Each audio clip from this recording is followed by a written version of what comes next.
do for Well, we're doing things on the fly here, folks. Eck is stuck incommunicado right now, so it's Ty, myself, and Russ on a Friday. I'm in London, Ontario. You can see the big, luxurious hotel room. This is the kind of things this is the kind of thing, if you work for Hockey Buzz, this is the kind of treatment that you get. This is like Entourage, man. We're impressed. Yes, there you go. I'm sending Eck the bill. Today is an auspicious and a memorable day, obviously. Something that I always try to bring up, like when I was a teacher, and it was only a few years after 9/11, I brought it up in class when it was still very fresh in people's minds, and I was chatting with a friend of mine, Russ, this morning, and it's 14 years, and I'm sure 14 years after Pearl Harbor and 14 years after the Kennedy assassination, things started to fade a little bit. But it's something we're going to remember, and Ty, you're going to remember for your lifetime. Yeah, nothing fades. I mean, I know people that were involved. I knew some people in law enforcement, and I tried to help with charity and giving clothing and all kinds of things to the guys at the site. I remember going to there was a Ranger preseason game against Buffalo where they wore those New York jerseys, and that was just a week after 9/11, and there was a lot of worry just from my own family just traveling into New York, and I said, no, I'm going to do it, and so it'll always be with us. Yeah, Ty, how old were you? You were, what, 7 or 8 years old? I was 2001. I was almost 10 years old. 10 years old. This was like the first sort of national tragedy I think that I can remember vividly. I was young when the Oklahoma City bombing happened and Columbine as well. I don't necessarily remember. I remember those events, but I don't vividly remember the sort of the world stopped, like it did on September 11th. I mean, just everything stopped, and it was insane, and it's one of those things that you'll never really forget. I mean, I was 10 years old. I can't tell you much about when I was 10 years old. I don't remember much, but I remember that day. I remember that night. I remember President George W. Bush addressing the nation, and first time in my life that I experienced war or terrorism or anything like that, really, and that definitely stuck with me, on into now I'm 24 years old almost, and I still think of that quite a bit. Yeah, I mean, I was working at a bank at that point, and this tells you how far back it was. At that time, in that bank, there were 2 people in my particular section that had an internet connection. So there was only, and all we had access to was one person went to, I think it was the MSNBC website, and there was a picture of one of the Twin Towers burning, and then like 5 minutes later went back and there was a picture of both of them burning, and everybody is like stunned. And the only way that we got news, I was listening to Howard Stern, and listening. I always listen to Stern in the morning. I was too.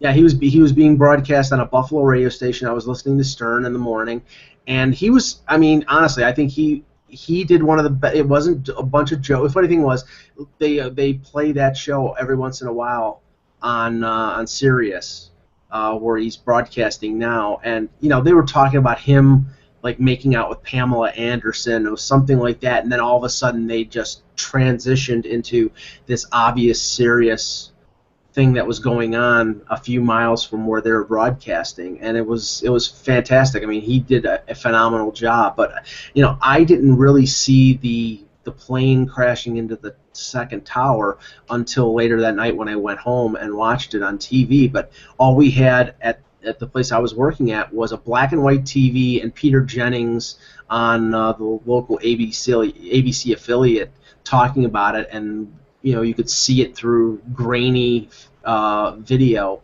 but because they didn't have a cable connection at the place. But it was just, everybody was caught by surprise, obviously, and 14 years later, now we have a tower and a monument down in Lower Manhattan. I was there last year, Russ, and honestly, it gave me chills walking around there. And I had never been to Lower. Yeah. I can't visit it. I've seen it walking around. I've flown over it. I've been near it. I still can't visit it. Someday I will, but I still can't do it. Yeah, I had never. That was the first time I ever went to Lower Manhattan, and the first thing I did was go to Ground Zero, and and I'll end with this: the most chilling moment that happened to me was walking around, because if you go in the certain section, which they don't allow photography or phones to be in there, because there's a lot of personal, poignant things in there. You walk around, and it's basically you're walking around what is the shell, of the outside shell of what used to be the building. And you walk around, and there's a little nameplate, a little plaque about this big, and it says, at this point, 1,200 feet up was where the first plane hit the first tower. And you think that, that was the beginning of that. And I sort of looked up and just got the biggest chill. It was just unbelievable. But, that event did touch the hockey world, because Garnet Ace Bailey, and it was Mark, I think his last name is pronounced Bavis. They were scouts for the LA Kings, and they passed away on the first flight, the one that crashed into the first tower.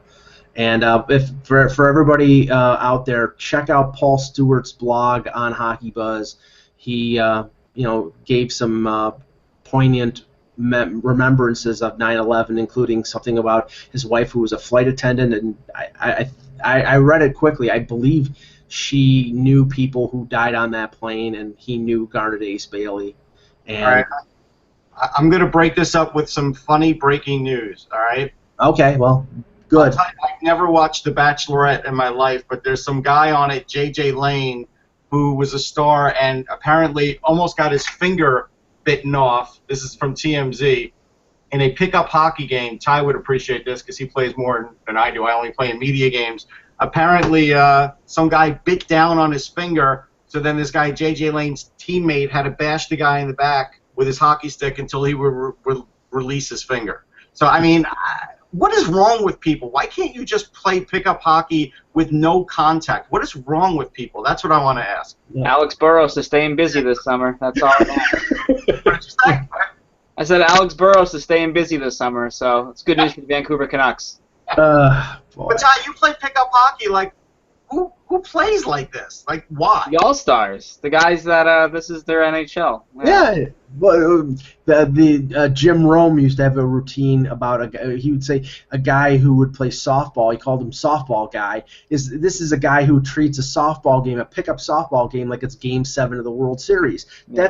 That's why there's a tournament up in Toronto for a very good cause called Road Hockey to Cure Cancer.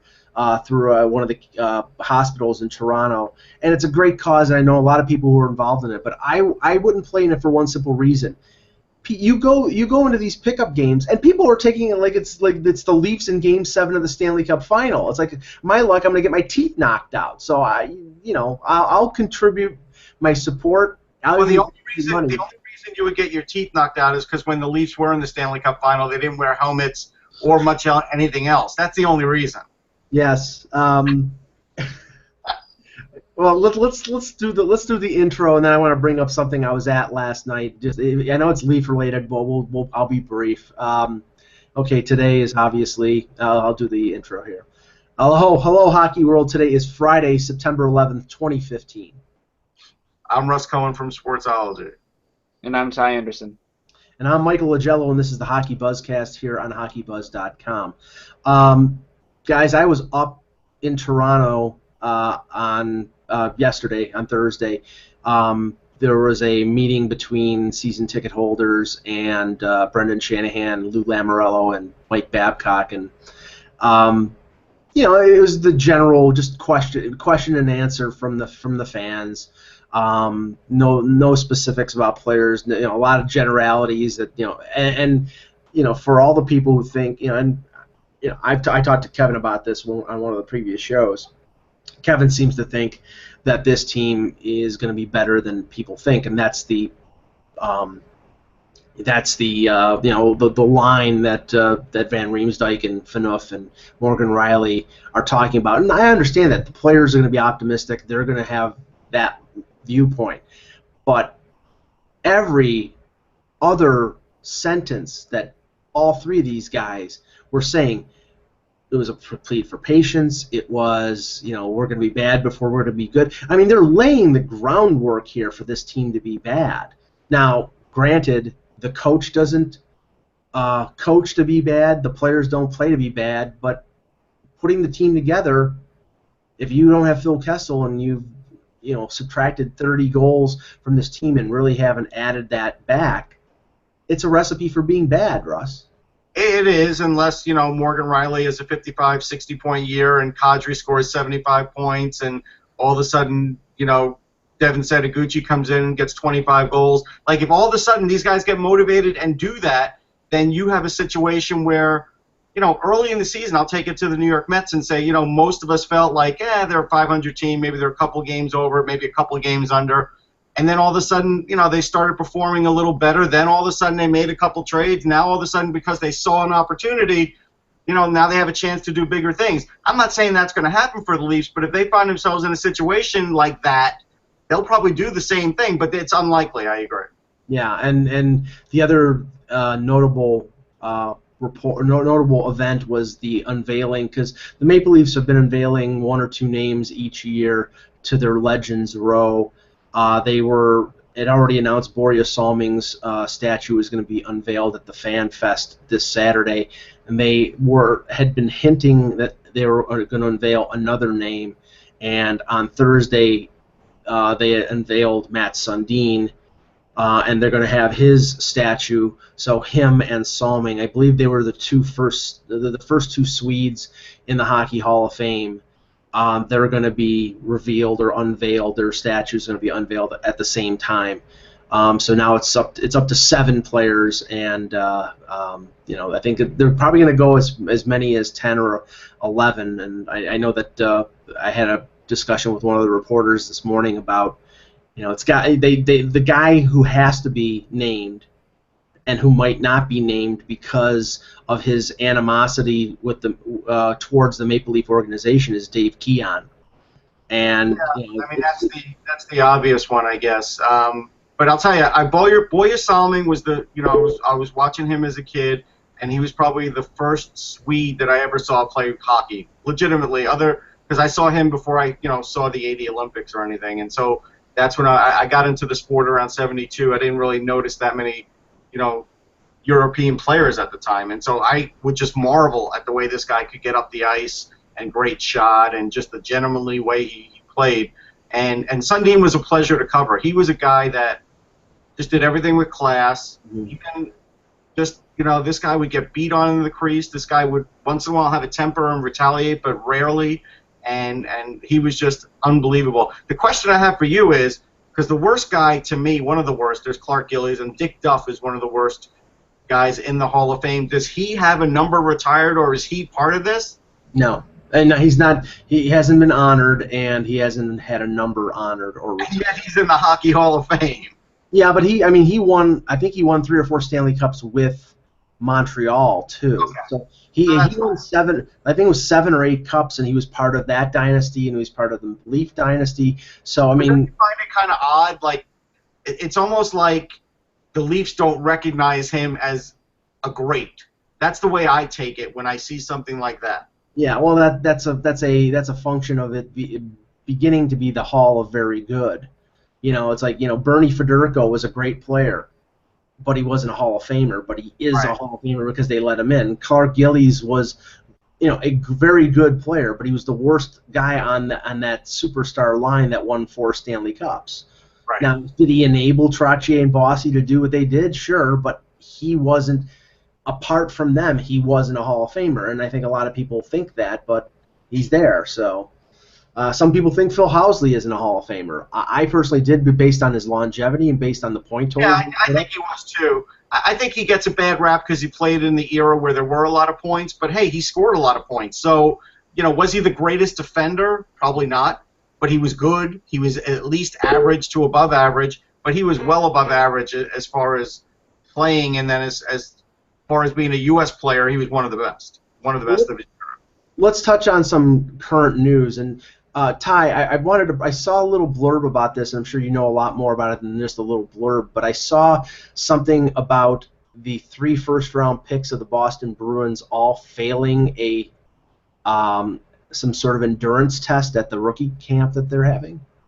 Yeah, it's the conditioning test. They did not pass it. I mean, the flip side is that hockey is played on skates and not your feet. So I guess that's the optimistic way to look at it. Obviously, Jacob Zboril he's been training all summer with his agency and up in with the Sea Dogs as well. So it's a bit concerning. I don't.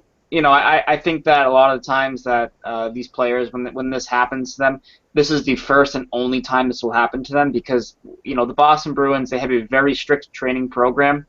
John Whitesides is their strength and conditioning coach, and he is an absolute, maniac. He scares me, and I'm not even on the team. Like, being around him it puts me on edge, gets me a little nervous. So he's a guy that he's going to whip these guys into shape throughout camp. He basically states that if you're out of shape and you can't do this, you're not going to make the NHL. And that's once you get that fear in a guy's head, it'll never happen again. So these guys aren't the first. You say it'll never happen again. I worry because they already got together in July, right? Everybody has their rookie camps in July, and most of the time when I see players come back from that, I see an improvement. If these guys didn't improve to the point where they can't pass that really is a bad red flag. I'm sure they'll pass next time, but it does speak to work ethic. It does. Yeah, and I think you have to get in their ears, too. I mean, most of these guys are, 17, 18, maybe 19 years old at this point. So I think you have to get in their ear early. I think the Bruins would rather have this happen now than, say, 2 years from now when they're supposed to compete for a spot on the NHL roster. But did Brandon Carlo pass? He's a second rounder we both liked and thought he had first round ability. I guess he passed. Yeah, you have to look at it as I mean, this doesn't help the off debated sort of 3 picks in a row they had. These guys they weren't the consensus 1, 2, 3. And so this doesn't shed a positive light on them. So it's just another dose of bad news for those who hate that move. And I know there's quite a few of them. I remember having a long conversation with Carlo at the Combine, right? And I already knew what he could do before the Combine. But after that conversation, I realized, boy, what a tireless worker this guy is. And he's really going to make something out of himself because he has that work ethic and that drive. I got to tell you, I mean, he passed the test. They didn't. He's not a first-rounder, even though he has first-round talent. We all know that. But the point is, I don't like it. I'm not going to get crazy about it. But when you do have guys that are drafted after you showing you up, boy, that's not good. Well, just coincidentally, because I know that he was passed by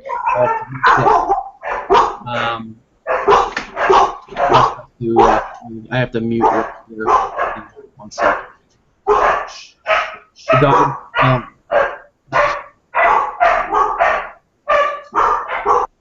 there we go. I think by doing that, though, I completely shut off the cameras panning back and forth, so I'm going to have to do that manually now, Ty. Coincidentally, the player that the Bruins passed on with all 3 picks, Matthew Barzal, signed his entry-level deal with the New York Islanders. When Russ comes back, I'm going to ask him about Barzal. But Ty, since late June, I mean, obviously, Don Sweeney liked these 3 guys, and that's why he took them. But has there been any kind of indication of why he passed on a guy like Barzal, who was ranked, significantly higher than Zach Senchen or Jake DeBrusk? Well, I think when it came to Senchen, they really liked what he did in a limited role.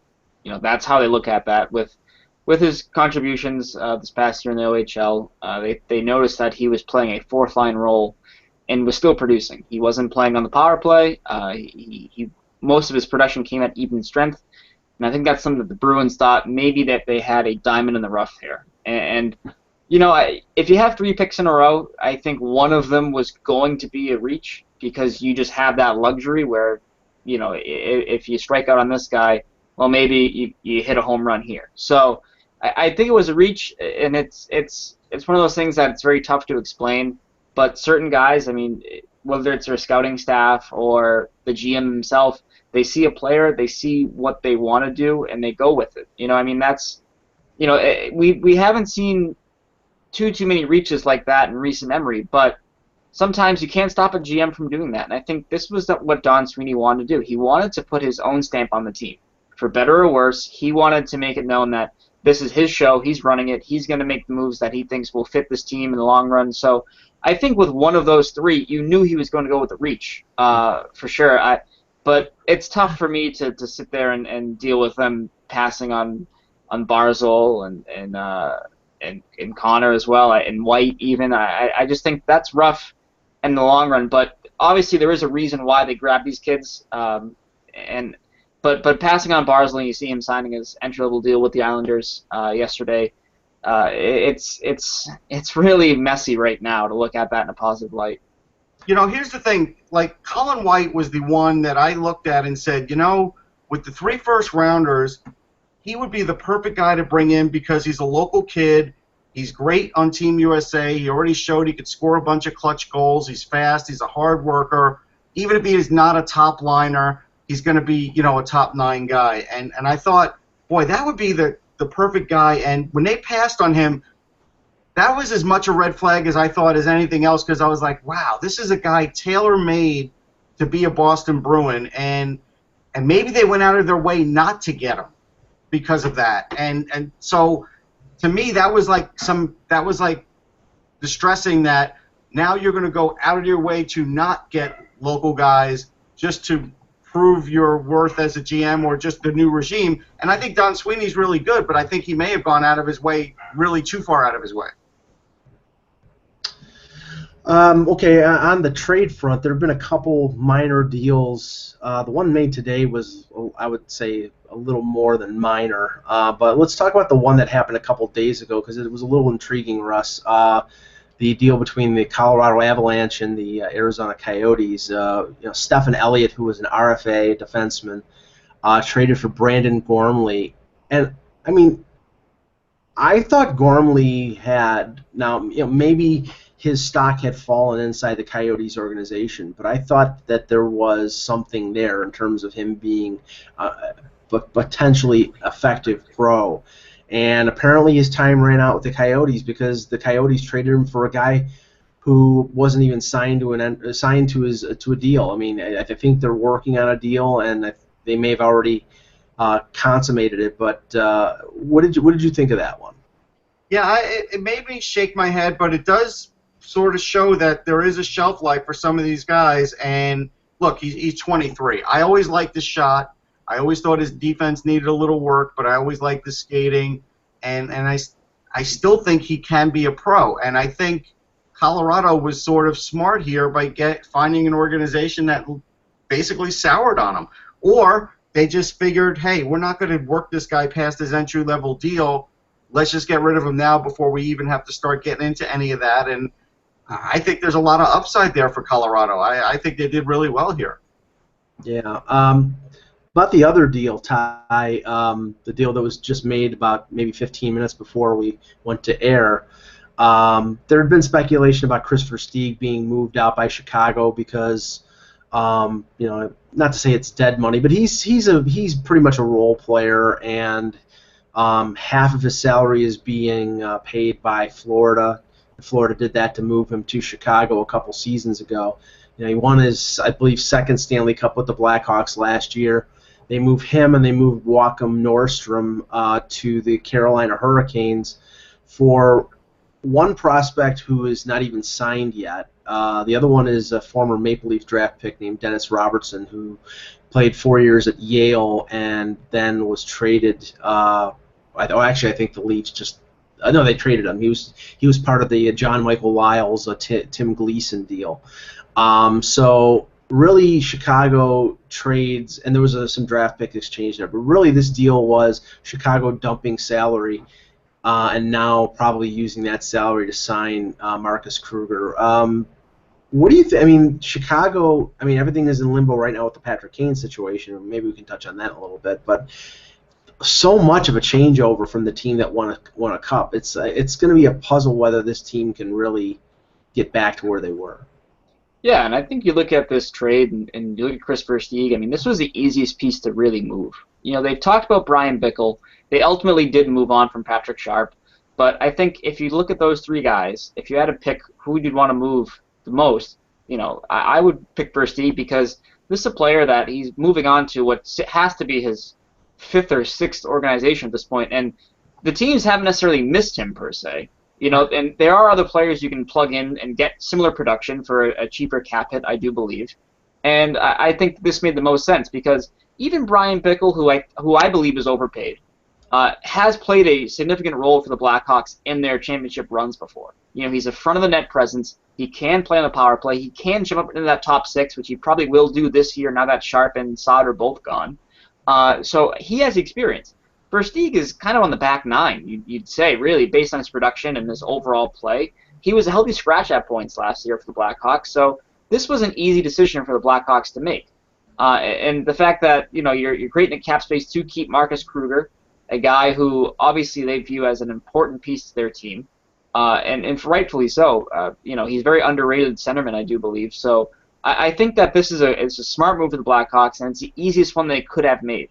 Obviously, you wanted to get this done in July or August versus September, but now this is getting them back on track here. But this is a lot of turnover. This reminds me quite a bit of 2010 to 2011 for the Blackhawks, where they stripped the core almost down to nothing besides, you know, Seabrook, Kane, Taves, and Duncan Keith. So this is very similar to that.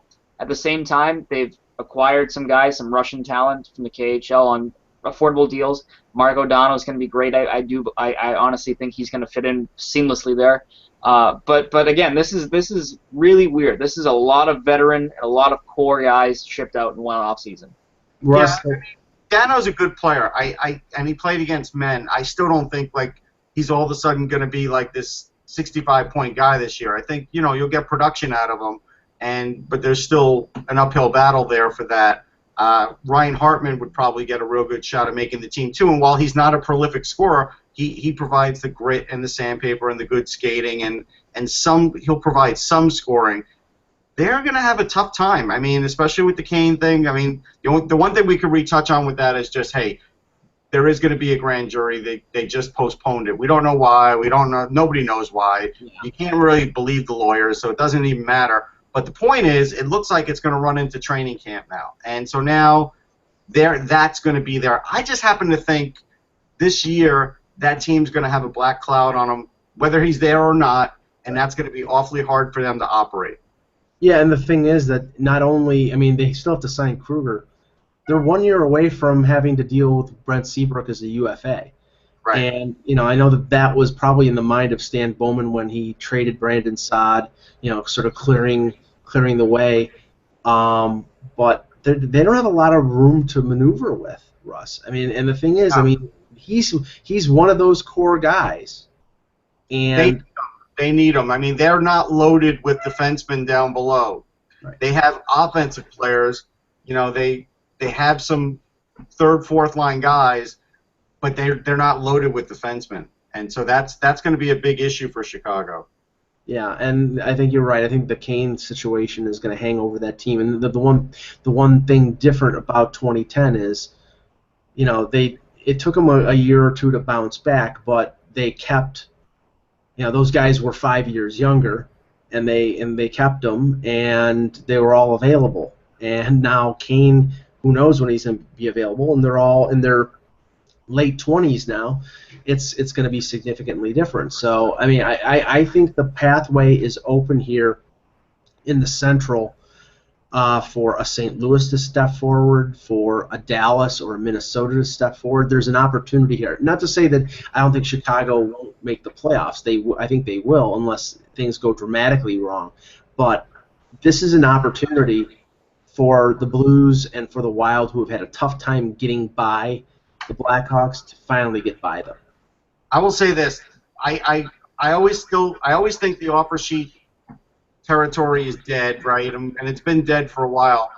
But if we roll into next year and it looks like there's a chance that Seabrook could be signed to an offer sheet that following season, and the Blackhawks are just sort of out of money, then someone might do it. If they sense that the He's a UFA, I think, isn't he? Isn't he a UFA? Oh, he's a UFA? Yeah, that's right. Actually, with his age, he'd be UFA. Never mind. Yeah.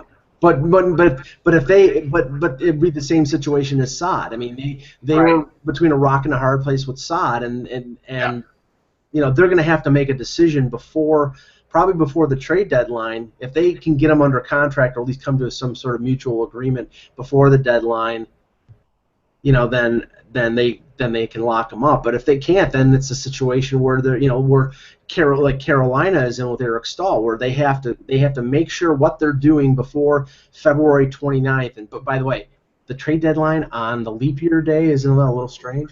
But yeah, but Carolina's in between a rock and a hard place when it comes to him. Or depending on whether they want to sign him or not. And you know, I think Chicago's in a similar situation with Seabrook in the sense that, you know, I think they need to get him locked up, but they're also limited by Duncan Keith is being paid less than $6 million a year. Brent Seabrook's not going to take less than $6 million a year unless he just wants to stay in Chicago. No, that's true. He's not. He's going to want a big payday, and yeah, they definitely are going to have a problem. There's no question about it. And I just looked over their farm system, and they have forwards. They're not loaded with defensemen. Will they find somebody overseas? Who knows? But if they lose Seabrook, they're not going to be able to replace him. Now, on the other side of this deal, Ty, Carolina gets. I mean, I agree. Versteeg is on the decline. He's not the player he was 4 or 5 years ago. Nordstrom's been a borderline NHLer for a few seasons. But they'll both make the Hurricanes. Oh, yeah. The Hurricanes are not a particularly deep team. I think that's the reason why they did this. But the thing is, I have listed Carolina as one of those teams who will be in the bottom 4, bottom 5 of the league. You know, will be drafting at the top of the first round in Buffalo next June. Not to say that these guys are difference makers, but if they keep Stahl and for a while with Jordan Stahl, if he stays healthy, you add Versteeg into the mix with Elias Lindholm and a number of the other players. And the way that that team played in the second half under Bill Peters, they could be okay. They could be in the area of being around where, say, Philadelphia is in that division and not be in the mix for the bottom 4 or bottom 5 in the league.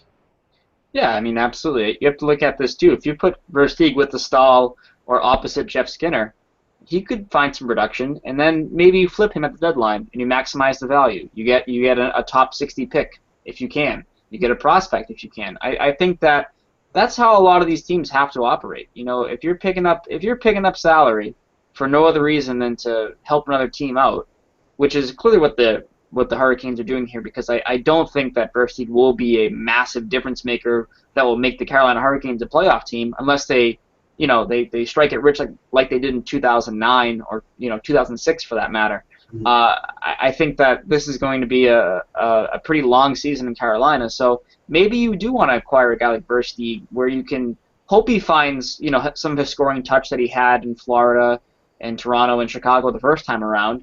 And then you flip that. And I think that's how GM Ron Francis has to look at this. He has to look at that as this is an asset that they will move if the right trade becomes available. And he has no better chance of making that happen than if he's skating on the top 9 or top 6 with one of the Stahls and a Skinner or a Lindholm.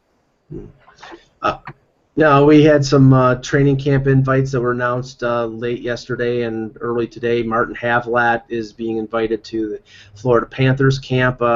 Just as we were ending the show yesterday, Brad Boyes joins Devin Setaguchi and Curtis Glencross in the buffer zone of the Toronto Maple Leafs to prevent their young players from ever even having a breath in the NHL this season. And this wasn't an invite, but this was the signing. David Schlemko, who played with Calgary and I think he was picked up on waivers from Arizona. He signed with the Devils, and I know that, Russ, you said something about Ryan Clough, and maybe I know that New Jersey is not a cap team, so there wasn't a room given because of the Clough situation, but they are a budget team. Maybe the Klo, his health status, and bring us up to date on that. But I think maybe him being unavailable and him being guaranteed of going on LTIR maybe it opened up some space so they could sign a couple people. Yeah, I mean, basically, Shiro came out and said today it doesn't look like he's going to be able to play now or in the future. So, you probably are looking at like a Chris Pronger situation where he just sits on LTIR for however many years he has left. I don't know how many years he has left. I think it's 3, but I'm not looking at the. So that's where you're looking at with him. But, again, the funny thing about the Devils is they are a budget team, and if they were to get an injection of youth from Pavel Zacha, let's say he were ready, and I'm not always the guy that says you should rush these kids because you shouldn't, but physically he does look like he could have a really good chance at being there. If and I know they're going to probably look at Matteau, what they did a couple years ago, and say, that didn't really work out, but it's a different type of player, completely different. Like, Zacha's got way better skill level. You kind of wonder, I mean, if he were able to make that team, they would be a lot more competitive. Now, if he doesn't, then yeah, they're going to be a bottom dweller. There's not even a question about it. Yeah, Klo, 3 more years at $4.85 million. Ty, they passed on Clarkson and signed Klo. Yeah. What direction was good there? Because either way, if they would have re-signed Clarkson, he probably would have had the same problems that he had in Toronto, health-wise, and maybe he would have been a little more comfortable. Maybe he wouldn't have been, he may have, he was with New Jersey's entire career, but they turned around and made almost as big a mistake by signing Klo in retrospect. Yeah, I mean, that was the off-season of grit, where these guys that were really muckers, third-line talents that, they had success going to the front of the net or, banging home a few more garbage goals than they would normally, were all paid. So I think that was how that offseason went, too. The team that struck out on Clarkson was going to sign Ryan Klo, and I think you look back on it now and, maybe Clarkson can revive his status as a contributor with the Blue Jackets. But at that price tag, it was impossible for him to ever live up to those expectations, be that in Toronto or any other city for that matter. And I felt the same way about Ryan Klo. Obviously, you never want to see this happen to a guy. Obviously, I know a little bit about it with Mark Savard in Boston and the struggles he went through. The sort of the sadness that these players feel and the struggle they go through. Being told, well, you can't do the thing you love to do ever again. And you see how it affects guys. Obviously, I wish for the best for Ryan Klo, but this is just a horrible way for him to go out and he was always a stand-up guy and a good character player in the locker room and I think that gets lost and lost with these contracts. He was overpaid because of those reasons, I think. But still, I mean, this is a rough pill for him to swallow and. Obviously, for the Devils, I mean, it does open up a little bit of room here. It'll be interesting to see, if they do ever not become a budget team, if they have to try to trade this contract like the Bruins or Flyers did, sending Pronger to Arizona or Savard to Florida. Yeah, but it was a legit awful deal, right? Because, I mean, you look at it, and 2012-13, he played 28 games with San Jose, and he didn't score a goal. So then they traded him to the Rangers, and he was borderline bad, but he had 8 points in 12 games. Then he's no assists and 2 goals in the playoffs in 5 games. So that was legit bad. So then he plays 40 games for the Devils, and he gets 26 points, and then he plays 13 games. Like, you saw this coming. Everybody saw this coming. To give him a multi-year deal made absolutely 0 sense. Right. And Ty, wasn't the year of Clarkson the same year that Nathan Horton signed with Columbus? Yes. Yeah, 2013 offseason, where you had Horton said no to the Bruins. He wanted to go elsewhere. He goes to Columbus on a massive 7-year deal worth, I think, about $35 million plus. So that was a big deal. And again, yeah, that was the offseason where you were kind of strapped for legitimate contributors when it came to like your top 6, and size and physicality was the name of the game. And ironically enough, the guy that turned out to be the best signing probably of that entire group of wingers has been Jaromir Jagr, and he's almost in his mid-40s now. So it goes to show you that you can never really I mean, you can never really know what you're going to get unless it's Jaromir Jagr. Then you can bank on it. Russ, that could be the worst free agent year in recent memory in terms of the output the teams got. I mean, that was also the year that Stephen Weiss signed with Detroit.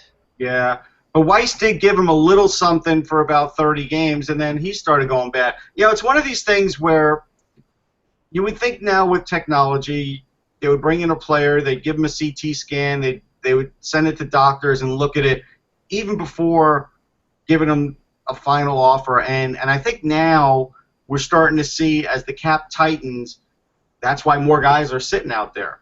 Because teams are like, listen, it's not like we can't make a mistake, because teams will always make a mistake, right? There's nothing, you can't always blame the team. Sometimes it is on the player. But like with post-concussion, you can't blame the player. That's just something that it just happens, and these guys want to play and they can't. But at the end of the day, teams now can't afford to make these kinds of mistakes anymore. They can't buy them out. They can't, shoo them away anymore. I mean, LTIR at some point is going to get really full in this league, and so teams have to really look at it and say, all right, you know what? If this guy is over 30 years old or he's had X amount of hits to the head, we got to stay away from him. We're not the kind, if you're a perennial Stanley Cup winner and you've got money under the cap and you could take a risk, that's fine. But if you're a team that's looking to build, you can't make a mistake like this because it's killed the Devils. Just to finish up here, player that we're all aware of and we've talked about on a few different webcasts, Alex Galchenyuk of the Montreal Canadiens. He signed a 2-year bridge deal this summer.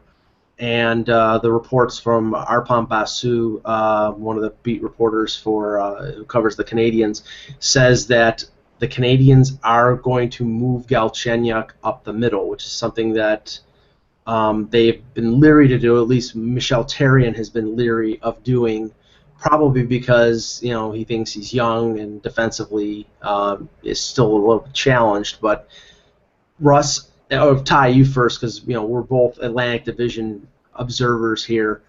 They have to do this. They have to find out now whether Galchenyuk can play up the middle, because Plekanec is 1 year away from being a UFA, and if they don't find out whether he can do it or not, then I think it affects whether they sign Plekanec long term or not. Yeah, absolutely. And you have to look at it beyond Plekanec. What do they have? They have David Desharnais, who I think we all admit is a good player, but is he a product of playing with a great winger and Max Pacioretty? I mean, that's something that we have legitimate questions about. I think then you go beyond that, Lars Eller. I don't think he'll be more than a third line player in terms of as a centerman. So you have to look at this and figure, okay, well, where does he slide in right now? Is he their third line center? Is he going to usurp Desharnais as the first line center, or the second line center, whatever it may be? But I mean, now this is a move that gives the Canadiens some strength down the middle, which is something that I think they've needed for a long time, if it does pan out, of course. But I do think that this is a player who has a high ceiling. He's a high skill kind of guy, and you want him on the middle there. I think that's where he'll be the most effective. I don't want to compare it to Tyler Seguin in Dallas, of course, because those are two different players. But you saw the difference in Seguin's game when he moved from the wing to center. The puck was on his stick more. He was able to do more with it, and the production came. I don't want to say Galchenyuk is Seguin, of course, but when you move a guy from the wing to center, sometimes the creativity comes out, and that's exactly what the Canadiens need right now.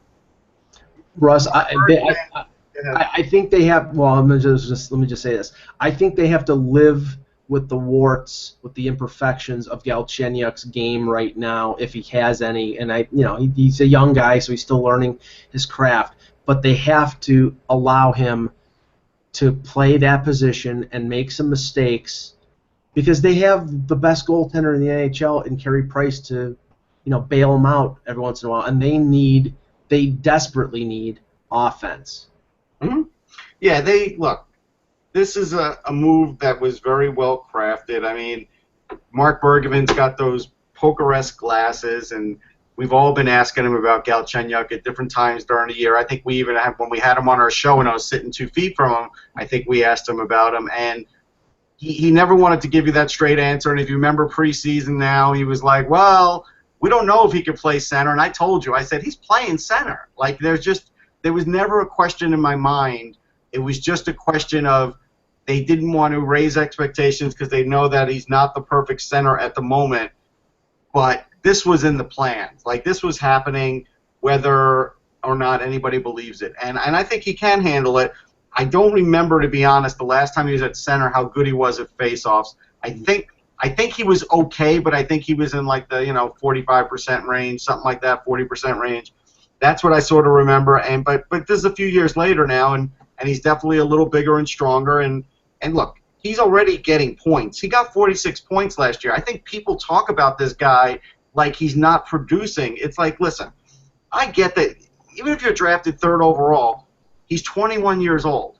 He got 46 points. Mm-hmm. That team struggled offensively. They were veterans getting paid a lot more with a lot more everything, experience and everything, that couldn't score, right? So at the end of the day, he did pretty well.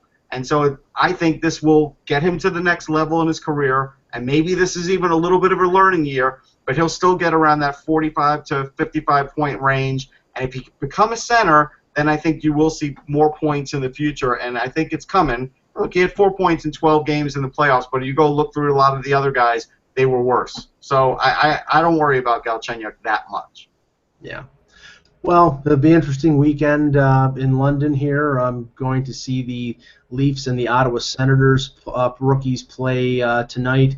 So it's first chance of seeing Mitch Marner in a blue and white uniform. And just for all those Leaf fans, he is not wearing the number 93, which apparently he was rumored to possibly be wearing. They gave him the number 84, which, by the way, was last worn by fan favorite Mikhail Grabovski. All right, so thanks, guys. Good show. We will be back on Monday. I'm sure Eck will be back, and I think Kevin will be back as well. For We're not even going to talk about the loud cheers that Marner's going to get on that home ice there in London. Like, it's you better bring your earplugs, man. They're going to go crazy. Yeah, it's not exactly enemy territory here at the Budweiser Gardens in London, but yes, we'll get a chance to see William Nylander and Mitch Marner and Kasperi Kapanen for the first time as a Leaf playing against. Well, I know Pittsburgh is here, so he'll eventually play against his former team this weekend. But thanks for Ty Anderson, for Russ Cohen. This is Michael Agello of HockeyBuzz.com. Thanks for watching, and remember, without the buzz, it's just hockey.